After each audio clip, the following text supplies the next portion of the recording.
Welcome back to the Doug and Commish Show, Week 5 edition.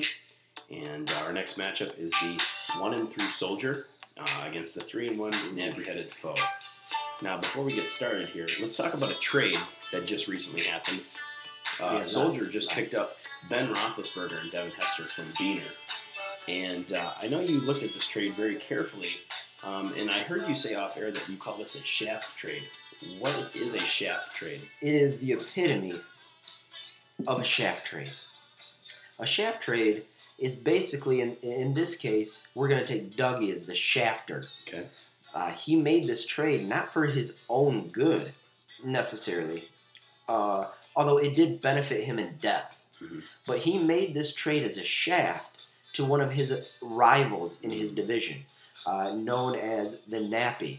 Okay. Doug wanted to shaft Nappy, made a trade that helped the Soldier, who is playing Nappy. Okay.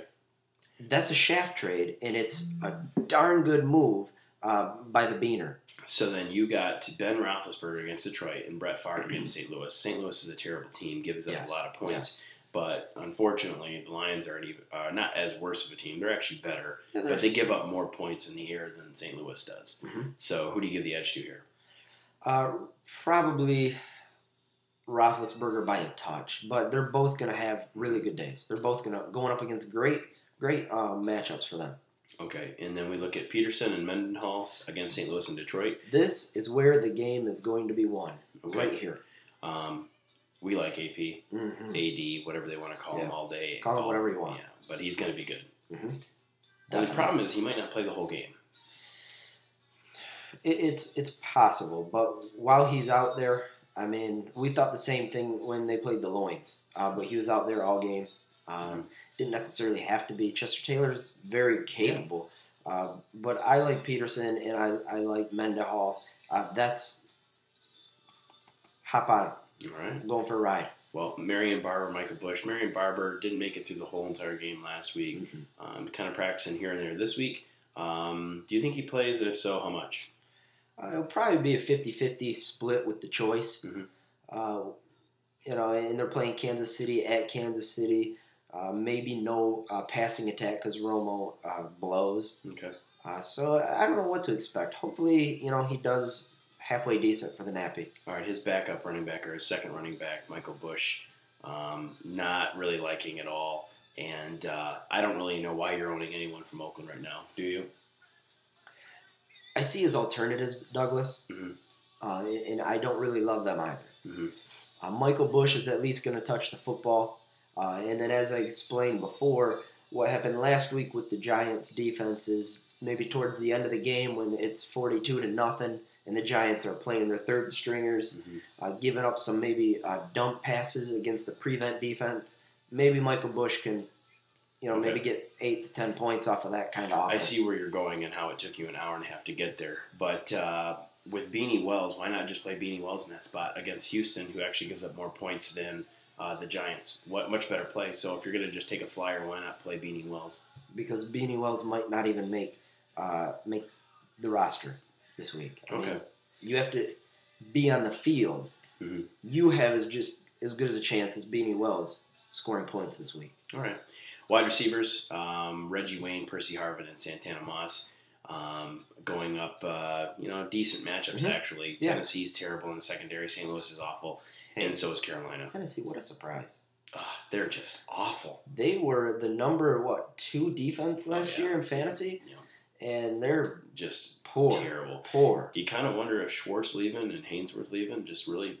It's something. Yeah, set them up. But regardless, Reggie Wayne against Tennessee, I really love that matchup. Like Percy Harvin against St. Louis.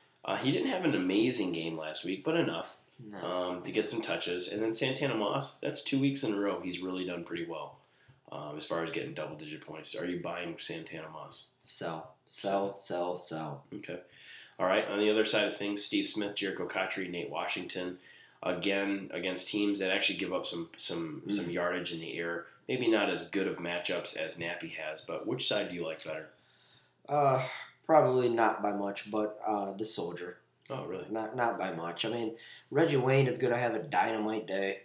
Percy Harvin and Moss, I I'm not feeling the vibe. Okay. I'd pick Nappy on this one as far as the wide receivers go. If we want to go tight ends, Brent Selleck versus Tony Gonzalez. One would think that Tony Gonzalez would be the better play here, but San Francisco only gives up about 2 points a game. And you know how I feel about Tom. U.S. I love me some Selleck, Yep. and I look for him to have a big day with McNabb coming back. Yep. Falcons at San Francisco, Bills at Cleveland. Cleveland gives up about 13, 14 points to the opposing defenses, so they're going to turn the ball over. Of course. And so Falcons against San Francisco. San Francisco actually protects the ball fairly well, so I'm going to give the edge to the Bills here.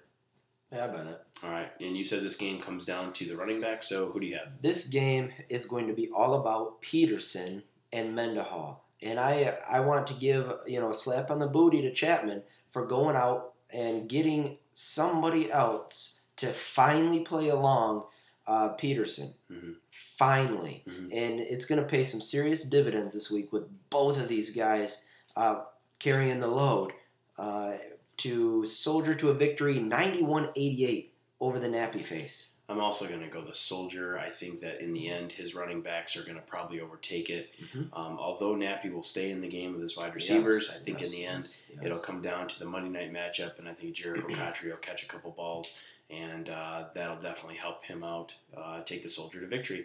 Soldier will be 2-3 at the end of this week, and Nappy turning it around 3-2.